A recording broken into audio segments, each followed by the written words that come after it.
चलिए आज बात करते हैं एक बहुत ही प्यारी एनिमेटेड शॉर्ट फिल्म की। ये कहानी है एक परिवार की जिसका वाटर पार्क जाने का एक छोटा सा सपना है। और बस यही छोटा सा सपना उन्हें एक ऐसे दिन पर ले जाता है जहां चालाकी भी है, सौदेबाजी भी है और हाँ, बहुत सारी मस्ती भी। तो चलिए देखते हैं कि इस छोटे से एडवेंचर में आखिर होता क्या क्या है।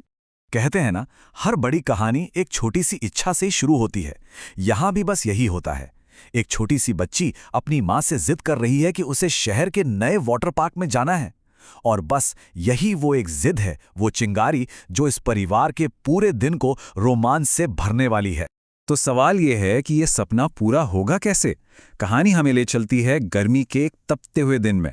सोचिए, सड़क किनारे एक माँ बेटी की जोड़ी है और उनकी सारी उम्मीदें टिकी हैं अपने छोटे से नींबू पानी के ठेले पर।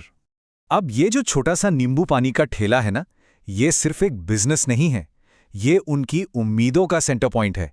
मतलब जैसे जैसे नींबू पानी का एक एक गिलास बिकता है, वाटर पार्क का टिकट उतना ही पास आता जाता है। तो कह सकते हैं कि उनका सपना सीधा सीधा उनकी मेहनत से जुड़ा हुआ है। और यहाँ पर हमें माँ का प्रैक्टिकल साइड देखने को मिलता है। वो अपनी बेटी को बड़े प्यार से समझाती हैं कि देखो, मज़े तो करेंगे पर उससे पहले पैसे भी तो कमाने पड़ेंगे ना। और ये बात एक आम मिडिल क्लास परिवार की असलियत को कितनी खूबसूरती से दिखाती है ना, कि भाई पहले काम उसके बाद ही कोई मनोरंजन। अब आता है कहानी में एक मज़ेदार ट्विस्ट।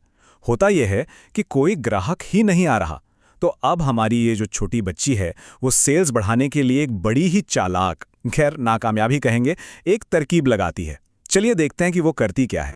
तो क्या थी उसकी तरकीब? देखिए, वो चिंटू नाम के एक लड़के को पकड़ती है और उसे ऑफर देती है एक के साथ एक मुफ्त। अब वो करती क्या है? पहला ग्लास देती है और फिर बड़ी चालाकी से उसी ग्लास के अंदर से एक और छोटा सा खाली ग्लास निकाल कर दिखा देती है। कहती है, ये लो तुम्हारा मुफ्त ग्लास। वाह, मतलब चाल तो बड़ी चतुर थी, पर जोखिम भी तो उतना ही था। और नतीजा? अरे प्लान तो बुरी तरह फ्लॉप हो गया। चिंटू को गुस्सा आ जाता है और वो चिल्लाकर कहता है, तुम एक नंबर की धोखेबाज हो, और बस वहां से चला जाता है। बड़ा ही मजेदार सीन है ये, जो दिखाता है कि कभी-कभी बच्चों की स्मार्टनेस उन्हीं पर उल्टी पड़ जाती है। ठीक उसी पल जब लग रहा था कि भाई वाटर पार्क का सपना तो अब गया पानी में, कहानी में आता है एक ऐसा मोड़ जो सब कुछ बदल देता है। पूरे दिन की दिशा ही पलट जाती है। और ये मोड़ क्या था? एक फोन कॉल, बस एक फोन कॉल। फोन पर कौन था? बिमला मौसी। जो मजे की बात यह है कि वो पहले से ही अपने परिवार के साथ वाटर पार्क में हैं और वो इन्हें भी बुला रही हैं कि आ जाओ, मस्ती में शामिल हो जाओ। और माँ तो एक पल भी नहीं सोचती, फौरन फैसला करती हैं, ठेला बंद करो, चलो वाटर पार्क चलते हैं।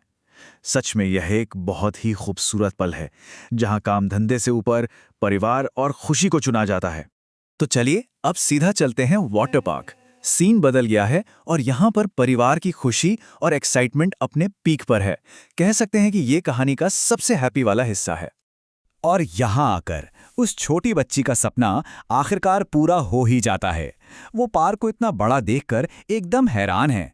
पूरा परिवार मिलकर पानी में छप छप कर रहा है और हमारी जो छोटी हीरोइन है उसकी खुशी का तो कोई ठिकाना ही नहीं है। बस पूरी एनर्जी के साथ एक के बाद एक स्लाइड्स पर फिसलती जा रही है। अब बेटी की इतनी एनर्जी देखकर माँ भी उसे प्यार से कहती हैं, तू तो एक नंबर की शैतान है, याद है? पहले उसे एक नंबर की धोखेबाज का खिताब मिला था, अब वो बन गई है एक नंबर की शैतान। ये छोटा सा मजाक उनके प्यारे से रिश्ते को कितनी अच्छी तरह दिखाता है। लेकिन रुकिए, कहानी अभी खत्म नहीं हुई है। पानी में इतनी सारी मस्ती के बाद अब आता है कहानी का फाइनल कॉन्फ्लिक्ट, और ये होता है एक स्नैक स्टैंड पर, जहां अब मां की बार्गेनिंग स्किल्स का असली टेस्ट होने वाला है। और ये जंग किस चीज को लेकर है? गोलगप्पे? अरे भाई, भारत का सबसे पसंदीदा स्ट्रीट स्नैक, वही कुरकुरी पूरियां जिनके अंदर मसालेदार खट्टा मीठा पानी भरा होता है। तो झगड़ा असल में कीमत को लेकर है। गोलगप्पे वाला मांग रहा है 200 रुपए, पर माँ का कहना है कि भाई बाजार में तो इसकी कीमत सिर्फ 100 रुपए है। एकदम क्लासिक बार्गेनिंग वाला सीन जो हम सब ने कहीं ना कहीं देखा ही है। तो इस बार्गेनिंग की जंग में कौन जीता? जी हाँ, माँ की जीत होती है। वो अपनी बात पर एकदम अड़ी रहती हैं और वेंडर को देती हैं सिर्फ 100 रुपए। ये उनकी समझदारी और कह सकते हैं कि उनकी दृढ़ता का एक बेहतरीन उदाहरण है।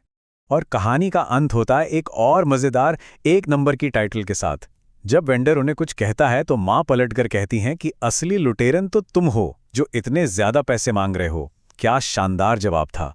ये एक बहुत ही सेटिस्फाइंग एंडिंग है जहां माँ की प्रैक्टिकलिटी और हाजिर जवाबी दोनों की जीत होती है। तो आखिर में एक सवाल मन में आता है, बेटी की जो तरकीब थी, क्या वो एक चालाक घोटाला था? और जो माँ ने किया, क्या वो एक समझदारी भरी सौदेबाजी थी? ये कहानी ना हमें बड़े ही प्यारे अंदाज में दिखाती है कि चाहे बच्चे हों या बड़े, अपनी मंजिल तक पहुंचने के लिए हर किसी के पास अपनी अपनी एक स्ट्रैटेजी होती है। वाकई सोचने वाली बात तो है ना?